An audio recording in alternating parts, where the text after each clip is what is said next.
welcome to the Aviation Conversation, featuring me, Harris Robertson, and Thilo.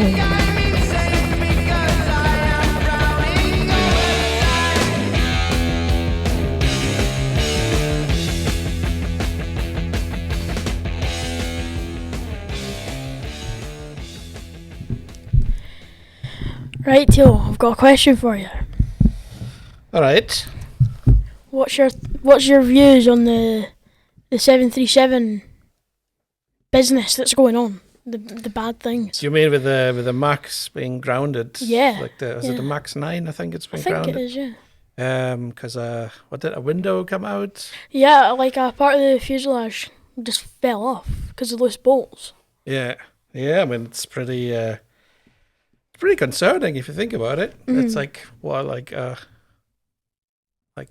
it's like a really known aircraft. Yeah. By a really, really big aircraft. Exactly. It's not just some people in a shed putting a plane together. It's like it's proper, a massive. Yeah. So yeah, I think it's really concerning. I think did they say the FAA are kind of looking into their production standards now, and so hopefully they'll improve it. But I guess the worrying thing is that it's not just for one plane, but obviously they do all the other planes, like 787s, and I think the 777 that's going to come out soon. So it's that's pretty quite worrying. It's quite scary actually knowing that. But what would you have done if you've been on a flight and the door just fell out? Go into the toilet and you're like, I'm not dealing with this. Just go straight into the toilet, 100%. I think they were weren't they really lucky because there was no one sitting actually and it was, on that row. They were low down as well. Like if they were high up, if they were like at cruising height, they would have just suffocated, really. Yeah. It's scary to think, but then I think the airline knew as well that there was an issue with the plane. I think that's why. What it was? What airline was it? Alaska. Yeah. And I think they had said that they wouldn't fly over the sea, I think, with that plane because it had some sort of pressurization issues. Although it was like a new plane, was it like 2 months old, something like that? It's a mental, really concerning. Have you ever been on a 737? I think I have, yeah. When I was 7, I went on a Ryanair flight to forgot Tenerife. Yeah. They would have. I think Ryanair only have 737s. Is that right? Yeah, they have 737s, and I think that's actually it. Yeah, they just have like loads of all the 737s. Yeah, because I think it's the opposite with EasyJet. They have Airbus. Do they have? Yeah, they just have the A320s, the A319s, and what else do they have? A318s as well. Yeah, so they're all kind of easy. I think it's easy to manage the kind of repairs and stuff if you just keep one plane type.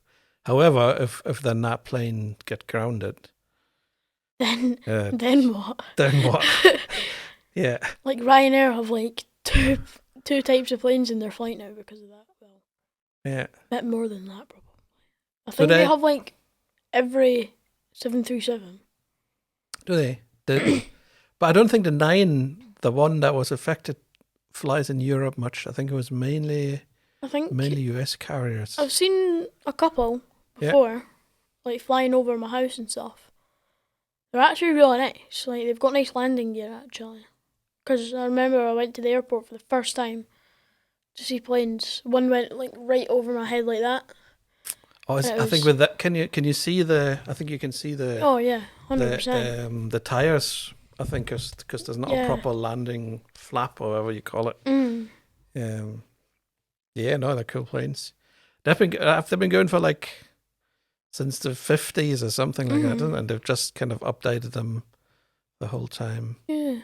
And I think that was one of the issues with the crashes, that because it's such an old airframe, they had to put the engines sort of quite high up, I think, and that caused issues with flying. And that caused the MCAS and all that. But yeah.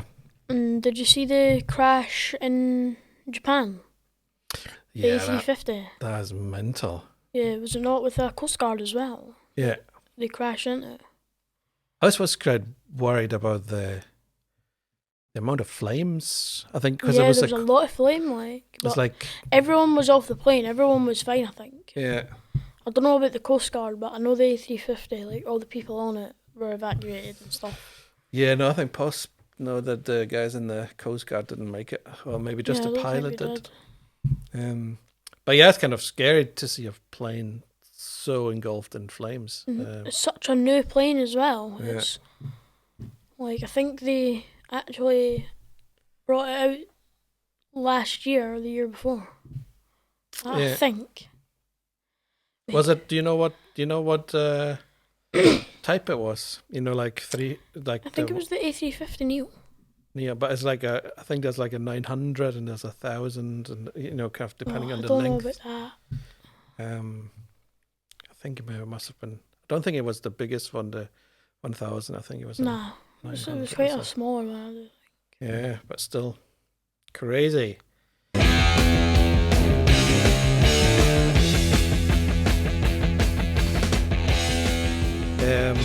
Excellent. So, what else do we want to talk about today? Military planes? Oh. No, I don't know that much about military planes. Right. You have to. Right. What's your favourite at the moment? Do you know what we could talk about? This isn't all aviation, but this is about the Houthi rebels just now. Okay. So, the US and the UK planned bombings in Yemen. Yeah. Well, Houthi rebel controlled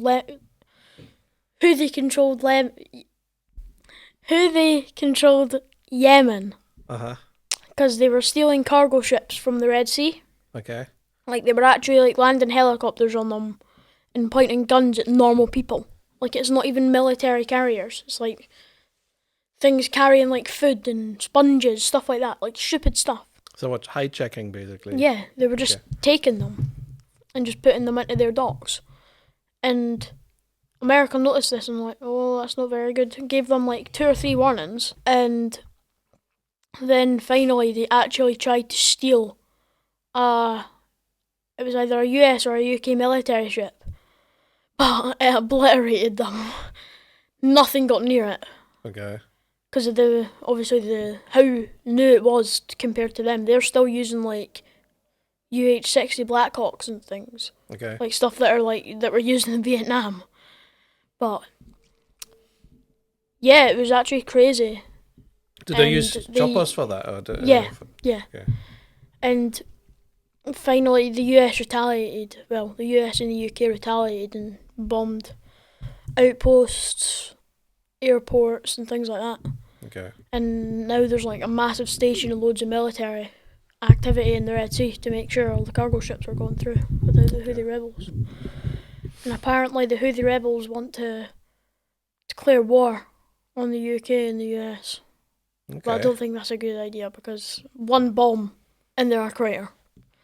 It's generally worrying the escalation because at the moment it's a regional conflict, but it becomes more and more a global thing. Because the reason the Houthi rebels are doing it is because Israel is attacking Gaza and stuff like that. So it's ruining it really. Everything's happening everywhere. Yeah. Last year, I think the Argentinian president or prime minister said that he wanted the Falklands back. He said he'd do anything he can to get the Falklands back as well. Oh. So my partner, she actually lived in the Falklands for a while. Her parents were on the army base there teaching English and stuff to the families there. Cool. Yeah, it's cool. I've seen some pictures and it had an old Land Rover, where you would sit on the side kind of thing, a really bumpy terrain and stuff like that. And it looked miserably cold. 100% it will be. But it looked really cool. So yeah, lots going on. But it looks like more do they when they were bombing, were they using planes much? I think, America or yeah. I think they had fighter jets in air. Okay. They done some airstrikes and then they done some naval strikes as well. Okay. Because like, see the airports and stuff, they just done like I don't know what aircraft they used. I think it was F-15 or an F-16, but they used them on the airports and stuff. So if anything, if they were in a dogfight, they'd have a aircraft there.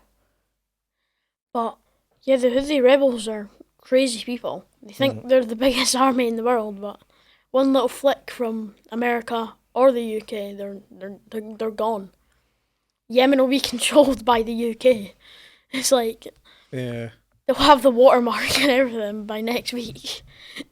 Yeah, it's dangerous though, isn't it? Like you don't because that causes probably other nations in the area to say, hey, that's my mate. Can't be doing that. Yeah. Then it will be like, hey, you can't be doing that to my mate. And then Russia will be like, hey, you can't be doing that to my mate. And then exactly, yeah. It would just start World War III, really. Yeah. Yeah, there's a lot of war going on now at the moment. Yep. Not good. It's just escalating. Yeah. Did Ukraine ever get the F-16 fighters? I think they wanted some, didn't they? I don't know. Maybe. I don't know because they needed. I think they might have gotten them.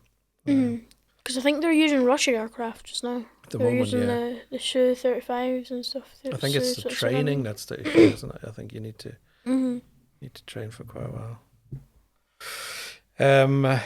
Anyway, yeah. So that was our military chat.